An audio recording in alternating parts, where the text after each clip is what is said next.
এখন আমি আপনাদের পাঠ করে শোনাচ্ছি সুকান্ত ভট্টাচার্যের কবিতা আগ্নেয়গিরি। কখনো হঠাৎ মনে হয় আমি এক আগ্নেয় পাহাড়, শান্তির ছায়া নিবিড় গোয়ায় নিদ্রিত সিংহের মতো। চোখে আমার বহুদিনের তন্দ্রা, এক বিস্ফোরণ থেকে আরেক বিস্ফোরণের মাঝখানে আমাকে তোমরা বিদ্রূপে বিদ্ধ করেছো বারংবার।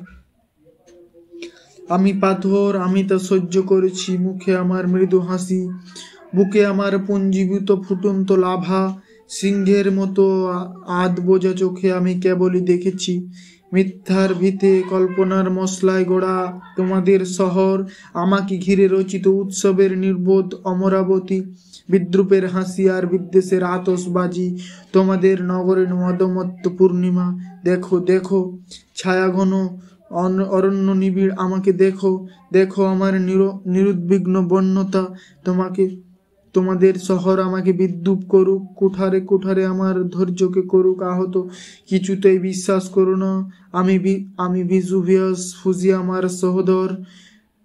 তোমাদের কাছে অজ্ঞাত থাক, ভেতরে ভেতরে মোচড় দিয়ে ওঠা আমাদের অগ্নুদ্গার, অরণ্যে ঢাকা অন্তর্নিহিত উত্তাপের জ্বালা।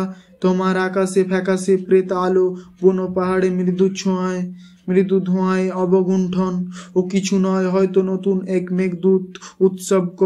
উৎসব করো, ভুলে যাও পেছনে আছে এক আগ্নেয় পাহাড়, ভিসুভিয়াস, ফুজি আমার জাগ্রত বংশধর।